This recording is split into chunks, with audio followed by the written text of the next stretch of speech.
So today we are going to do a little review for this AXA P8 projector. It's a little tiny projector, and I really wanted to try it mainly because as artists and creatives, our studio spaces are really small. You know, under I think 300 square feet. Some are like 200 square feet, or if you're sharing. So I saw this little projector, so I wanted to really try it out and see exactly how it would go. So you can kind of see it is really tiny, for almost 3.5 by about 1.5. So it's super tiny, and it can fit in your hand. And I weighed it as well, so it weighs just under 9 ounces. So it's like something super light that you can put in your backpack. And compared to my old projector can eat a good 4 or 5 of these little things right here. So getting to the inputs, which is like the most important thing that we really want for an artist, and that way we can just put in our artwork, the sort of outline.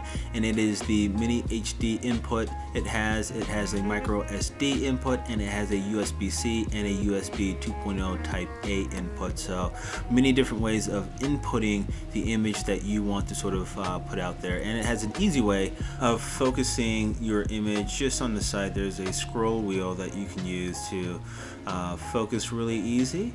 So I really like that. And on the bottom there is a screw for any base plates that you may want to put on there, or directly to the tripod that it came with as well. So there's going to be a 12-volt adapter, and then a pocket tripod that it came with, and then the remote. So for these little projectors, the remote is super important because you don't want to be touching the projector as you're projecting, because then you can sort of move stuff around by accident, misalign things. So having a remote control to navigate in your projector, the different features and settings, things like that. Almost immediately I was annoyed by the mini tripod that it came with. It's really flimsy.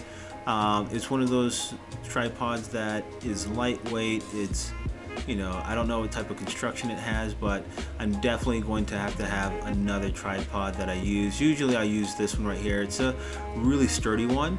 Fits in my carry-on or my backpack, and it just basically works, and it's sturdy, so I can sort of touch the tripod and not have it flimsy around or anything like that. So this is one that I use all the time, but for this purposes, for the review, I'm going to use the regular tripod that it came with. So for this review, I'm basically going to try to mimic sort of like my studio activities in the daytime, what my wall would look like. So that's why there's stuff on my wall, because usually when I'm starting a piece, I don't really paint the wall white again. There's like a lot of stuff on there anyway, especially if I'm sort of just projecting. So I set it back about 57 inches from the wall, so you can kind of see exactly how wide it gets relative to everything else based off of the wall. But one thing I wanted to try was the keystoning, which is really important if you're using a projector, making sure that you can get the right proportions and angles and things like that, and sort of adjust the way it lays on the wall. And the control, there's like a button just for that, so super easy to control the keystone when you're setting up your projection. And it dims as well.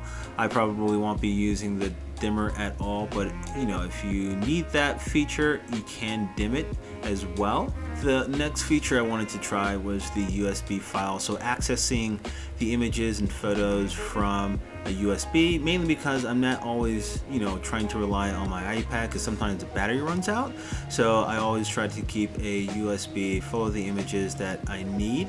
And if you're in the studio, you don't have to hook it up with an HDMI or have anything sort of hardwired to the projector. So just loading up the USB full of images, accessing those images was really easy. And like I said, the remote makes it so much better to navigate this small projector, because touching it, you're gonna move stuff around. I found that from left to right, it's about 48 inches wide, and that's great for a lot of artists. If you're trying to get larger sort of coverage, you can always push the projector back. We're about 57 inches back from the wall. The next thing I wanted to do was try the mirroring feature. So the AirPlay support that I have on my iPad, I can connect this with that projector, if it's on the same network. So I linked it up on the same network and everything, and then connected it to my iPad, and it worked out great, really responsive. And I think a lot of that is due to the network as well. So just make sure you have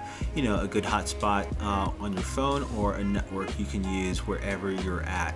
But it worked out really well, and this is something that I can use a lot of times when I don't have a cord that I want to connect directly to the projector. And this is a really big secret, especially if I'm trying to do adjustments with the iPad in real time, so like almost keystoning with the iPad as well. So like with a hardwired sort of cord going directly to the projector, sometimes I can move the iPad to where it affects the projector. So having something on AirPlay or the mirroring feature really helps out. That way I can work on my iPad at the same time it's projecting on the wall. And now I'm just checking out the colors. It's daytime, I have the windows open, so it's not as saturated and intense as it could be, but this is sort of like the regular situation I would use when using a projector and outlining on a canvas for a piece. Next, I wanted to check the Wi-Fi connection. Even though streaming videos or anything like this is not something I would normally do on a projector on a project, it is a feature I just wanted to check out just to see how fast is it, how responsive is it. And they have like a YouTube app and a Netflix app on here, so I pulled up like my YouTube just to see exactly what it would look like, and it worked out really well. So that's an A plus. I just got to figure out exactly how to use that in my everyday practice. One thing that it can be used for is during a show or an exhibition. It could be playing a video on a loop, which is something that is totally possible. So yeah. And one thing I wanted to do was compare it with the AXA M7 projector that I got from Amazon. It was one of the first projectors that I got in a long time, so during that process I got a few projectors from Amazon.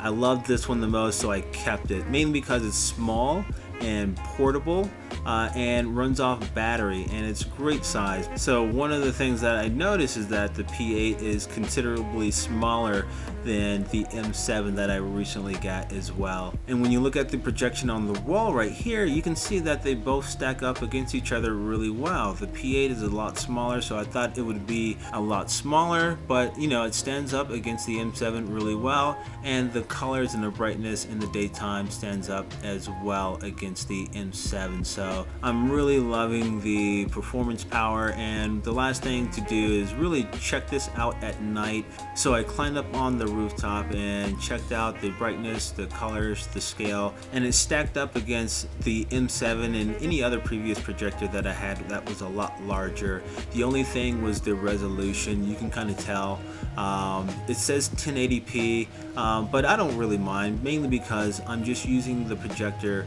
to outline work. So I'm not using it to project a movie. As an artist, it does everything that I need to. So I'm really liking this projector. It's about $250 on Amazon right now at the time of making this video, but it does everything I need to. So I really like it for the size. Hopefully this video helped you out in terms of whether you want to invest in getting a new projector and figuring out which one is best for you.